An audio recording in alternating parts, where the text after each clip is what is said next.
All right. So we discussed this Iran-Israel war last week. What are we doing? We're talking about it again. Loads of things happened this week. So many things I want to touch on. And it's just a really amazing time we live in. It's like, oh my gosh, this is like the times creating history. People will be like, you were there, or where were you when you heard? And this is literally what we are going through. There have been so many, many miracles, some that have come out and many that have not. Some are like covert, but very strong.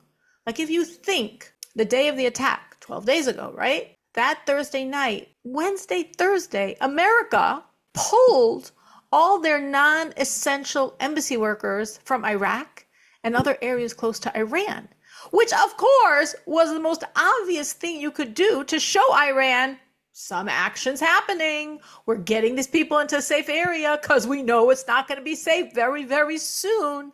Now, obviously, the same way we were all focused and we saw the escalation. So was Israel, so was America, so was Iran. And yet, when America pulled all their non-essential embassy workers from all the areas around Iran, it didn't register. It didn't make them cautious like it should have, meaning practically speaking, all their political leaders, all their military leaders, all their nuclear scientists were all exactly where we want them to be, sleeping in their beds at night. Great for our targeted assassinations, and not like in bunkers where they should have been. If they realized America's pulling all their non-essential embassy workers, we better watch out. It's not just that everything has gone according to plan, which is amazing considering the factors and logistics. Everything has gone much, much better than planned. If we can understand that, if we can envision that, it has gone much, much better than planned. The reason that first night, that Thursday night, as I'm sure we've all heard many times, the entire country was awoken at 3 a.m. Everyone's sirens went off on their phone. Everyone's alarms went off on their phone at 3 a.m. And then everyone was told, all right, go back to sleep. Like, what was going on? What was Israel thinking? Well, Israel was not being silly and like, we just want you to know something. We don't want you to wait 3-4 hours to wake up and find out. No, Israel understood what they were doing. And they understood that Iran was going to have a response. They were sending these very targeted eliminations for all the heads of the political machinery, the military machinery, the air defense system. Who says every one of those eliminations is going to be successful? There's not one person that might be sleeping in a different bed that night, not have gone to bed yet at 3 a.m. They calculated, Israel calculated. Iran has the ability instantly to respond with a coordinated attack in which they will probably send 1,000 ballistic missiles and 750 cruise missiles and drones. So we want everyone on the alert. So they woke up the whole country at 3 a.m. There's a major event going on, and we want you to be cautious and up and half up or 3/4 up, because probably very soon we're going to be telling you to go to your bomb shelters. I mean, 1,750 responses was what Israel assumed. Put this in perspective. In the Gulf War, over the entire Gulf War, Iraq sent to Israel, 39 missiles. Israel was anticipating 1,750. Practically speaking, you know what happened? Nothing. Because every single elimination was successful, which means there was no one around to coordinate the response.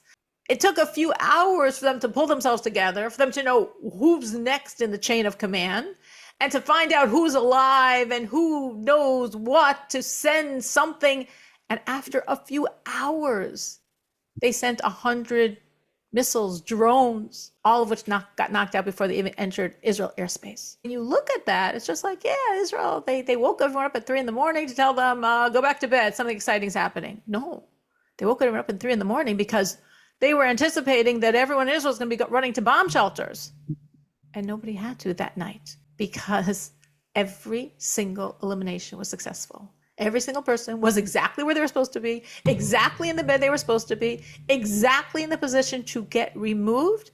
And that's why it took Iran so long to pull themselves together. And the initial response was so minuscule. Just so many miracles saving lives. When the government of Israel first agreed to do this, they were told, we're going to pay a price. I mean, Israel's a small country. You're talking about a country of some 9.5 million people. Between 800 to 4,000 are probably going to die. I mean, we know Iran has a lot of abilities. And of course, we have the David slingshot, the Iron Dome, but I mean, it doesn't work perfectly. It's actually very interesting. I was just reading today this little vignette of someone. I don't know if it happened today or if it was just sent out today.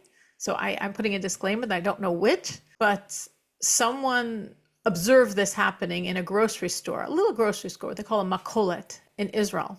And they saw someone who looked clearly like a, person that studies Torah, usually pretty poor, subsiding minimally, with a grocery cart.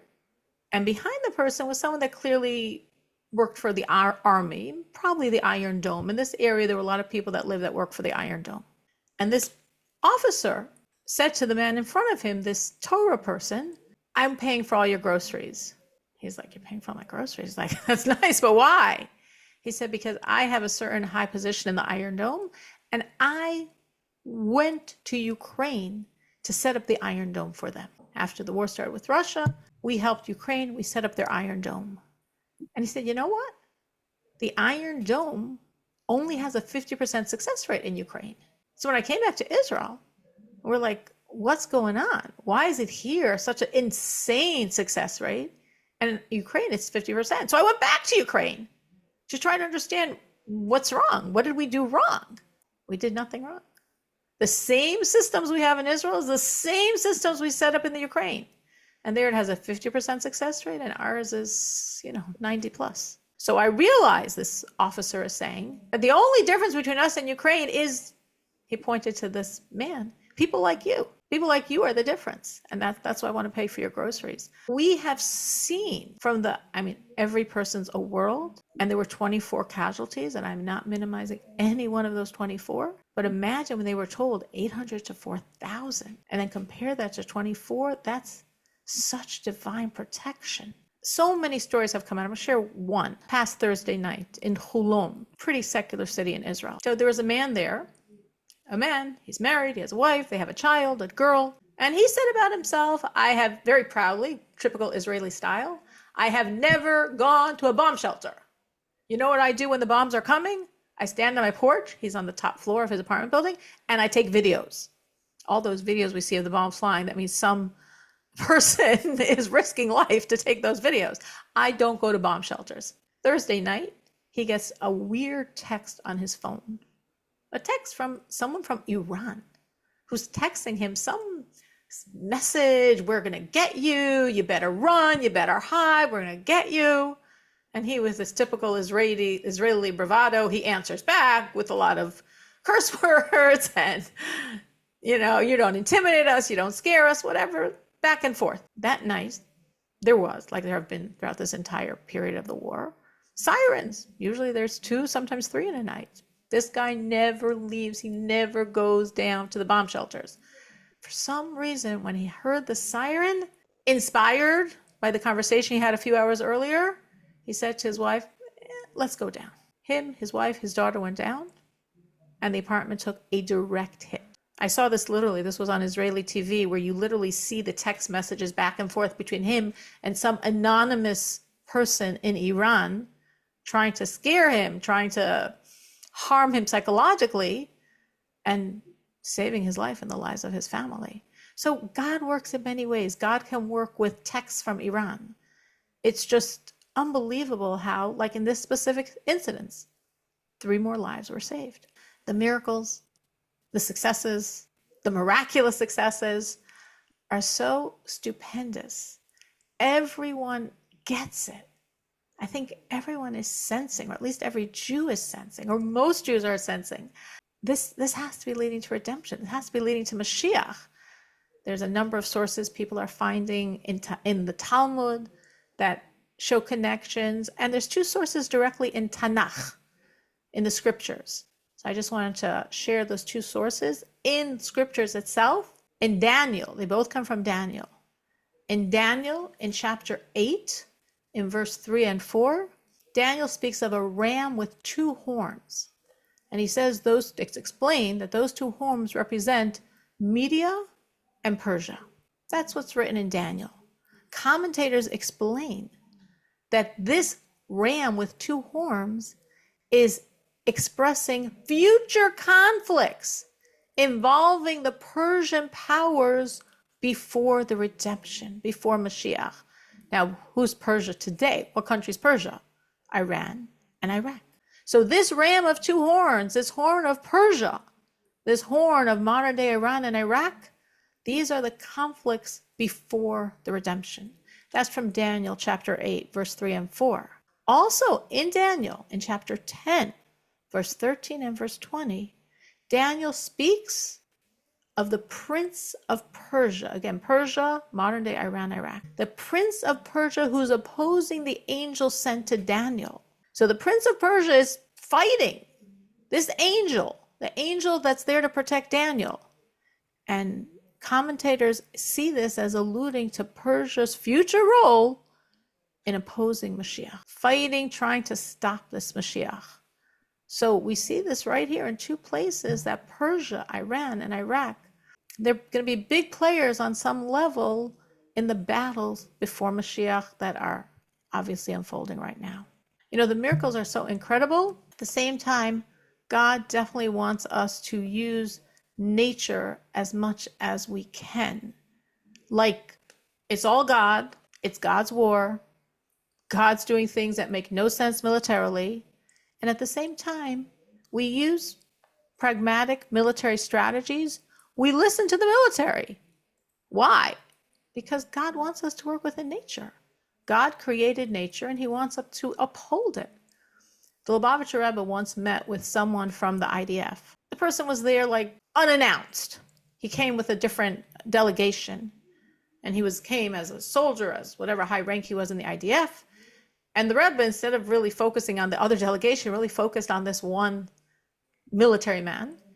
And he started questioning him, really scrutinizing, questioning on every single piece of equipment the IDF uses. And why are they using this one? And why don't they use this one? And why are they using those outdated rifles? And these reload faster, and these send bullets faster. And this tank is better protected than this tank. And the Rebbe literally went through every single piece of equipment. And this IDF officer said, you know, in the IDF, we have different experts in different fields. But this rabbi, he knows everything about everything. But what was the point the Rebbe was making to the IDF through this man? You need the best. You need the best equipment. Now, why do you need the best equipment? It's God's war. We're fighting God's war because God wants us to work within nature. It's God's war, and we need to know it's God's war, and we need to use military strategy.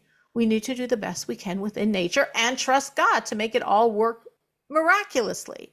So right now on the military playing field, there was a tremendous window of opportunity and a lot of pressure.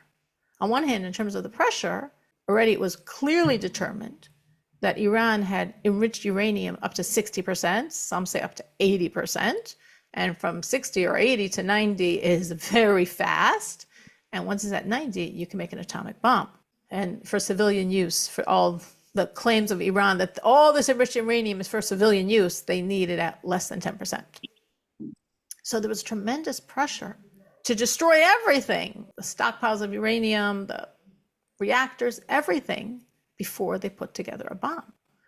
At the same time, how God works everything so precisely, Hamas and Hezbollah were so weakened to understand, Iran's axis of terror. These arms are supposed to not only fulfill their mandate of attacking and helping destroy and annihilate and remove Israel from the face of the map, but they're also supposed to be like the front guard to make sure Israel can't attack Iran, especially Hezbollah, whose army is much larger than Hamas's. They're supposed to be the terrorist warriors to attack Israel and not let them fight Iran. But right now, they're so weakened themselves by everything that's happened since October 7th that who knows, but officially, the official rumor is that Iran told them to attack and they just couldn't. They just didn't. So that's Hamas. That's Hezbollah. Syria. Syria was basically an Iranian suburb under the Assad regime. Syria is somehow like overthrown. Also crazy, insane, makes no sense. Syria that had an army officially of 500,000 soldiers. Syria that had and has used chemical warfare on their own citizens. What happened? So again, pragmatically, after October 7th, now, way before October 7th, there were many inner revolutions and rebellions and unrest, which every time Assad crushed very brutally, I'm saying even using chemical warfare. And each time there was such a revolution, Assad, Syria, puppet of Iran, gets Hezbollah, arm of Iran, terrorist arm of Iran, to come and support him to crush the revolution. Well, this time, Hezbollah was too weak. They said, nothing doing. They can't come. They're barely surviving themselves. And somehow, again, it still makes no sense, but somehow without that extra support from Hezbollah, somehow the Syrian army, like you see videos where the officers are telling the soldiers, just leave. And they literally like strip off their uniforms and leave. And this pretty weak revolutionary brigade overthrows Assad, and he has to run away to Russia. Like, again, makes no sense. Every time there's a revolution, he crushes it, and now a fairly weak one, and he runs away. So there's no Hamas to protect Iran. There's no Hezbollah to protect Iran. There's no Syria to protect Iran. The Iranian air defenses, Israel already did such blows to them. If you can remember going back in January of 2024, where Israel sent a drone that hit an Iranian facility with key radar and Air Force defenses. And then in April, in response to Iran's attack of over 400 drones and missiles, where I was there that night, I remember it, in retaliation, in response, Israel went back and attacked their radar and air defense systems very wisely. They knew what they wanted to target. So when they were actually going in, they had pretty clear airspace.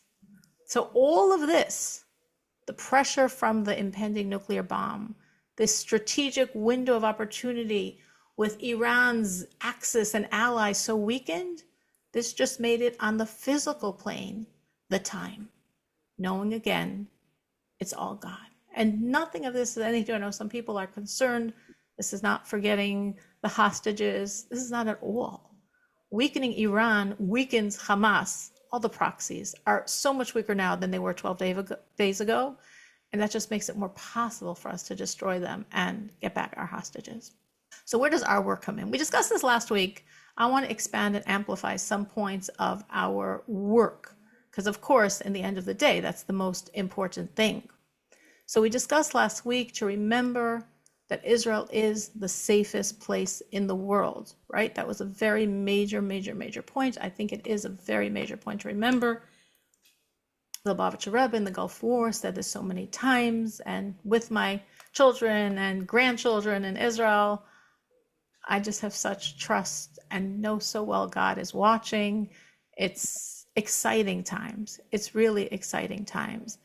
And to really understand and remember, it's not because we're so much smarter than everyone else. Yes, there's many smart Jews out there. God definitely helped make many smart Jews in many key positions.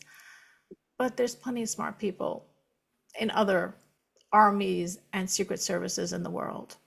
This is God's war. We spoke how that first Thursday night, we had some 200 fighter jets that went out and 200 came back. That makes no sense. Not even one was shot down. I mean, one. We're not saying 50, 20, 10. We're saying not even one was shot down. They just ruled the skies of Tehran, no problem. That's not normal. That's God.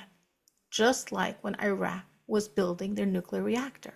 So I said this briefly, just to understand a little more. This was in 1981.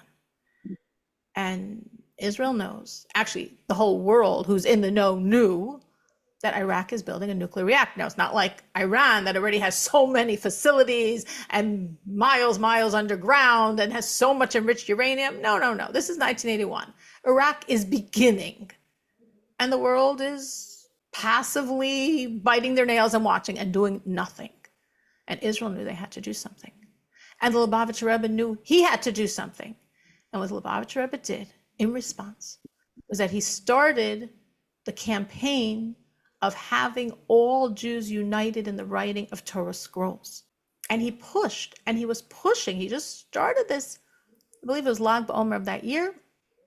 And he was pushing that by the eve of Shavuos, by the holiday of Shavuos, just a few weeks later, the Rebbe said not a single child should not be enrolled in a Torah scroll. The whole world, get every Jewish child. This was the first Torah scroll which was only open to children.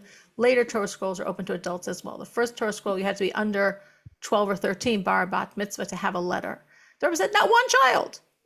And the Rebbe connected it very clearly. He says there's a lot of global tensions now. There's a lot of threats of destruction. And we have to do something, and we have to do it quickly. And this scroll, this children's Torah scroll, with the power of Jewish children, with the power of unity, with the power of Torah, this will avert the danger. So the Rebbe pushed for a very rapid sign-up drive. The Rebbe's D-date, so to speak, was right before the holiday of Shavuos. Enlist as many children as possible. And 2 days before the holiday is when Israel bombed the Iraqi reactor, June 7th of 1981. So this Torah campaign was so timely and so prophetic, and it worked. Because when those Israeli fighter planes went out, they didn't know if they'd succeed in bombing the reactor. Coming back alive, that wasn't even like part of the calculation. They were flying under radar, but they were flying. And actually, I just found this out very recently, that when they were flying from Israel to get to Iraq, they should have gone straight over Jordan. Well, they didn't do that because I know that would alert them. So they went around Jordan. But their Jordanian air control saw this and reported it. So the king of Jordan sent a message to Iraq, Israeli fighter planes are coming to you. I mean, he understood. And we don't know what happened, but somehow Iraq never got the message, got lost in translation. They were clueless. Even though they got a direct warning from Jordan, they knew nothing. The fighter planes got there, completely obliterated the reactor, and every one of them even came back, thank God, safely. This is God's war. That was God's war with Iraq. This is God's war with Iran. So we watch, we're in awe, we're joyous, we're proud, and we need to thank God for the miracles unfolding. I'm sure many of you heard this, but it's still worth repeating. Amazing, amazing miracle that not only are we as believers saying is miracle, secular Israeli media is calling it miracles. Other non-Jewish, American media, it's just a miracle. Early Thursday morning, Iran targeted the largest hospital in southern Israel, Soroka. They literally targeted a hospital, and behold, nobody in the world protested. That's like parenthetical. The day before, literally the day before, Wednesday, Misrad HaBriyut, which is the government agency in charge of health in Israel, decided, nobody knows why then, and nobody can explain it now, this specific hospital to empty out one division, one floor, specifically one floor, for no real reason. They said, it's not safe if there's an attack. How are you going to, how's everyone there going to get to a shelter? Well, that's a great question. By the way, it's the same question for every other hospital in Israel. It's the same question for every other floor of the hospital, but we can't ask questions on miracles. For some reason, the government in charge of health said, this hospital, this floor, move, might not be safe if there's an attack. Well, that specific floor got struck, and no one was there to get killed by that blast. Again, when the cabinet was told between 800 to 4,000 casualties, that was a pragmatic assumption. It wasn't a happy assumption, but it was a pragmatic assumption. And you just see the protection. We spoke last week, of course, about the Tehillim, the charity, the Psalms, and the charity. Also, remembering this is to bring redemption, as we said, quoting from Daniel. So whatever's going on, whatever happens tonight and continuing, really look with joy for that Mashiach unfolding. Look with joy at the miracles unfolding. Try not to get distracted and bogged down by the detail of life. I'm talking to myself as well. Like there's so many petty or not so petty, even big things happening that just distract us, just distract me. And I keep telling myself, I'm standing watching the splitting of the sea. It's before my very eyes. I'm spacing out. I don't want to lose focus. It's amazing. It's as overt, these miracles. Watch, stay focused, stay joyous, unbelievable things happening. And I think something that just shows how unbelievable is how the Israeli government is responding and how the Israeli government is so clearly aware. I'm aware of it. The Chabad Chassid sitting in Chicago, but the Israeli government is aware this is God's war. Literally, if you've seen the briefings in the government office, if you get a wide panning of the room, when Netanyahu is giving his official messages to the world in Hebrew or English, what's hanging behind him? The verse, Am Kilavi Yikum, right? The nation that's rising up like the lion it lifts itself up. V'cha'ari isnaseh. This is a verse. It's from Bamidbar. It's from Numbers 23-24. Behind Netanyahu is the verse. That's what he's founding this entire war on. A nation rises like a lion. A nation lifts itself up like a lion. It does not lie until it devours its prey and drinks the blood of the slain. That is the verse that is the foundation of this war. That is the verse that Netanyahu wrote on that note in the Western Wall the night the campaign began. That is the verse from which we have the name of this war, the rising lion. Now, that is not typical. Against Hamas, we call that war since October 7th, Harvot Barzel, iron swords. It's not typical that a war in Israel, a campaign in Israel, is literally taken from a verse. And not only is it taken from a verse, we keep referencing the verse. This war is so deeply rooted in God. Everyone in the government is realizing it. Not only are they realizing it, they're acknowledging it. Sunday, yesterday, after America's attack, what happened? Netanyahu went back to the Western Wall. He went back to the Kotel. And he said, not only is he doing it, he's talking about it. He said that when he took office a long time ago, he participated in the March of the Living in Auschwitz. And he said when he was there in Auschwitz, he felt such a need to wrap himself up in a talit and to pray, to say the Shema prayer.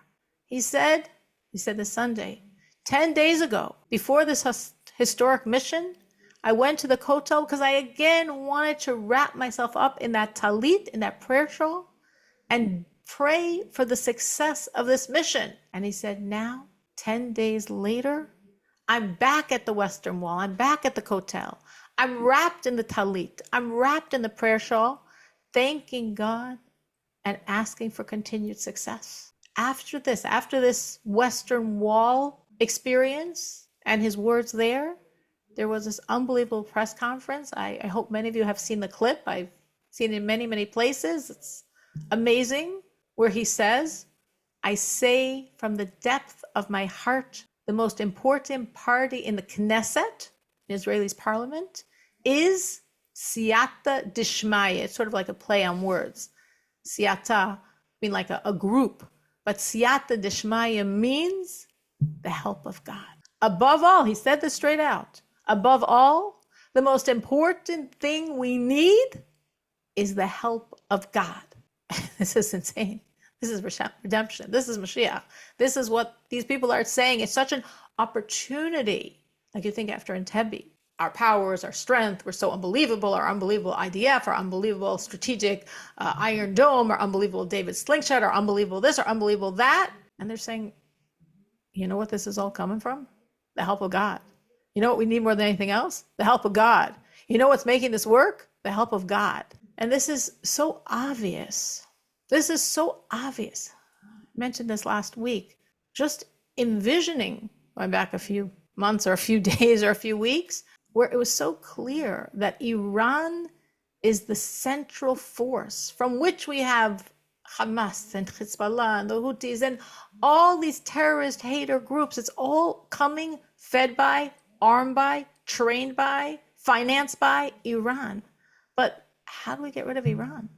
How does a country of 9 million get a country of 90 million? If you look at a map, it's like even more extreme. You see this tiny little sliver of land called Israel, and you see this massive country called Iran, and a country 900 miles away. How? And it's just happening. I mean, it's happening. One of the goals of the war was to remove the ballistic missile threat. Before the war started, they had 2,000 of them. Remember, 2,000 missiles that are unbelievably powerful, that take 12 minutes to get from Iran to Israel. Now they have so few left, and the majority of the launchers were destroyed. That was their strategy. If we can't get to the missiles because they're underground in places we can't reach, let's get to the launchers. If there's no launcher, they can't use the missiles either. How is that strategy working? Because this is God's war. I wanted to share something that gave me a lot of personal inspiration. So this clip is showing an apartment that was clearly got a very strong hit. And everywhere you look, the camera pans the apartment, it's all destroyed. And basically there's one thing that wasn't touched, and that was the piano. That little area where the piano is untouched, and everything else is like trashed. So I guess the owner of the apartment, there was no commentary on this clip, I'm supposing. He goes over to the piano and he starts playing and singing, and another man comes and joins him. So the two of them are together singing one of those popular songs today in Israel, Od Yoter Tov. I don't know if you know the words. I don't know if you've heard the song. I will not sing it.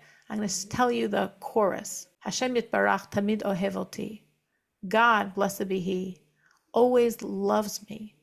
B'tamid Yeli Rak Tov. And always, I will only have only good. V'yeli Od Yoter Tov. And I'm going to have more good. V'od yoter tov. And even more good. And they sing that many times. Always, it will only be for me good. So I'm looking at this person who, his home is gone. The insurance there does not cover much. I asked my son, generally said most insurance is like 100,000 shekels. I don't know, whatever that works out to in American dollars, between $30,000 to $40,000 to replace an apartment. And his response is, God is with me. God loves me. It's good. It will only be good. It will be more good. It'll be more good. I was so moved by that. It was very personal, meaning it's not the war, the destruction of the evil of Iran, the unbelievable protection of Israel. It wasn't anything I've said so far. It's just what a Jew is and what comes out of a Jew. And I saw that before the weekend. It was Thursday, Friday, and I kept thinking about it. And obviously things come up in life, things came up in my life, and I just kept going back to that vision of this person where a lot of what he owns is gone. And he's singing so strongly, playing and singing on his piano that survived. God loves me. God's only good for me. And it's only going to be good and more good and more good. Any thoughts on how you can relate to this within your own reality? It's like Cyril, Jews called Yehudim from the word thank you. That's the essence of it, right? How Leah called her son. And then most of the Jews now called Yehudim because being grateful to Hashem. Absolutely. Yes, you're right. It's our name. It's our essence. It's something very, very, very deep inside the Jew. You're absolutely right. It's something so deep inside of us. That's a very true point. The Lubavitcher Rebbe, after the Entebbe raid in 1976, which of course, especially, if not clear then, how clear when the American embassy was taken hostage by Iran, and what Israel did in 2.5 days, America tried to duplicate with months of time to prepare and failed miserably. But in 1976, it was still pretty obvious.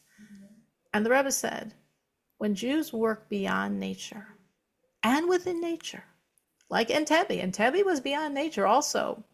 The success rate was considered very, very small, the potential success rate. The casualty rate, they assumed, was going to be quite high, both among the soldiers and the hostages. So it makes no sense. It's within nature. They practiced for like 2.5 days. They did what they could to prepare. So they tried to be within nature, but it was very beyond nature. The Rebbe said when you're beyond nature and within nature, without fear, you're not fearing, you're trusting God. They break boundaries and triumph miraculously in a way that manifests to the whole world that there's a master to this world. And that's what happened by Entebbe. Impossible. How did that happen? How did they do it? How did they do it? How did they do it? How did they get from Israel to Uganda and it came and there was all the Ugandan soldiers and the terrorists and they got hostages out. Like, what happened? It's just like, what? What happened? Beyond nature, within nature, fearless. Be very fearless to do that. You're showing the world, you know why this worked? Because there's a God. It's exactly what's happening now. We're within nature. We spoke military strategy and window of opportunity, and obviously months in planning, and probably some parts of it years in planning, and the unbelievable success of the Mossad and the unbelievable success of the IDF. Beyond nature, within nature, fearless, because we know, we see the right, we see God, we see the vision, we see the moral purpose in what we're doing. And our success, crazy success, unbelievable success. Imagine the first night of a war, you knock off all the generals. Makes it a very different war. You knock off all the scientists who you're trying to prevent. You get all these reactors destroyed, including ones under mountains, so many miles under the ground. Beyond nature, within nature, without fear, we're showing the world, we're reminding the world there's a God. This isn't working because we're so amazing that we try hard. This is working because there's a God. Now, of course, tonight we know there's this peace treaty on the table. We'll see what happens. I trust God. There's so many overt miracles unfolding. So obvious, like I'm saying, secular coverage, Israeli coverage. There's so many miracles that are being reported, and there's so many more miracles that nobody knows about. Unbelievable. And even like so many I could have chosen to share tonight. There's so many I've seen. So I feel if the war stops tonight, that means we achieved all the goals we needed to. There'll be a peace treaty, and thank God. And if we didn't achieve the goals, thank God there won't be a peace treaty. Whatever happens, again, it's God's world war from the beginning. It's God's war now. And I'm sure that's exactly what we'll see pan out tonight. Anyone has any personal reflections, things they heard that they would like to share? I would like to share that I saw that clip that you talk about with piano, and then I saw another clip where the whole apartment was destroyed, and the only thing left untouched was Shabbos table with plates on the table, not even moved. Like you see the whole apartment, broken windows, furniture, everything is broken in all the rooms. And there is a Shabbos table, nicely prepared with with plates and like forks, and they're not moved. To me, that was such a obvious, like Hashem, like this is you can't. This is beyond nature. That's I don't know, seeing that was With such a China. strong It was impact. China. The plates were China. Yeah. Untouched China. Yes, I saw it. Unbelievable. Yeah. To me, like, was even stronger than what I saw with the person in the piano, because it's more beyond the nature. I think you're right. It depends what you're looking for. Yeah, I saw that picture, and I saw also quite a number of people showing everything got destroyed, and you have untouched the picture of the Rebbe on stores and in houses. Everything's untouched, everything's destroyed, and they're like pristine is the Rebbe's picture. And that, like the Shabbos table, is a real sign of the beyond nature. What struck me so much with the man in the piano was not God's end, it was the Jews' end. Not how God is making such a supernatural miracle showing I'm here and these things are holy and they're not getting touched. More to me, it was like, it was a sign of my work, of what a Jew's capable of. I have no clue who this person is. It was a moment of extreme inspiration, but I was just trying to vision myself. Like everything you've built and worked for is gone, and your response is, God, you love me. God, you're good, and it's only going to be good, and it's going to be more and more and more good. And that, it struck me so deeply, not the miracle end of it. It wasn't as a inspiring miracle. It was an inspiring Jew. That's what really struck me, how inspiring a Jew is. And I reflected inward when I get stressed over things, when things, are overwhelming to me for various reasons, as of course happens every day. There's always something. And like, wait, stop. Look how this person responded to something far more overwhelming. And then like try to bring it home to how I'm responding to what's going on in my life. But you're absolutely right. That was beautiful. And as I'm saying, I've seen with pictures of the Rebbe, like even today, I just saw like a few clip after clip after clip. Maybe someone like gathered a bunch of clips of different people like in such awe, like, oh, everything got destroyed and here's the Rebbe picture. And it's like, you'd think they'd be like, well, what does that give you? But it gave them this sense, like you're saying, of God's with me. This was protected. This shows God's energy. God's energy is here. It was protected. But yeah, that was very, very powerful. Anyone else? Anyone else have something they'd like to share? Something they saw or heard that was meaningful to them? Some reflection on what I said tonight? One more thing. Yes, that's, I think out of, there's many news, right? But one news that still get me so much happiness and excitement, that I saw a piece of information that there was some kind of a poll survey in Israel after October 7th, how many people keep Shabbos, and in different age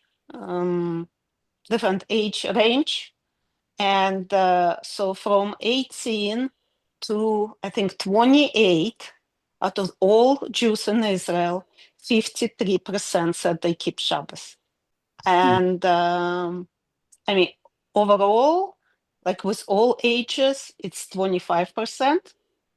But that particular age range from 18 to 28, 53%.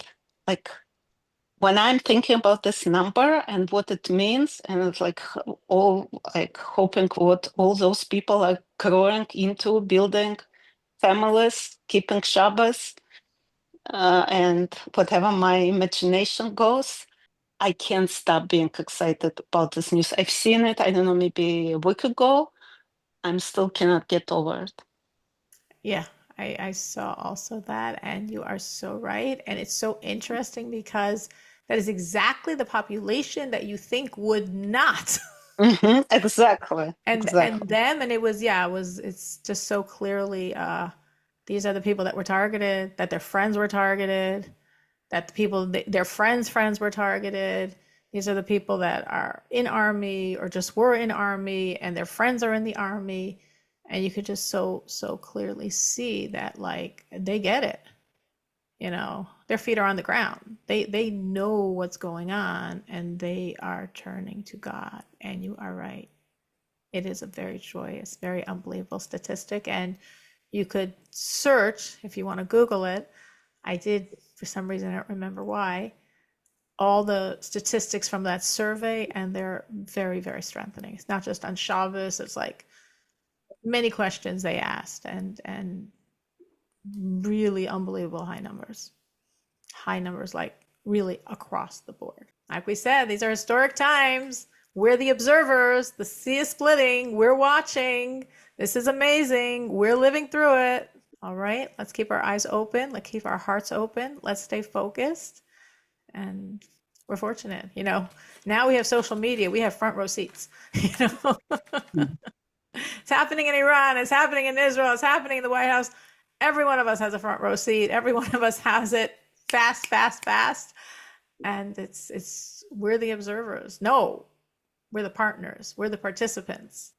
we're strengthening, what we're doing is part of this process.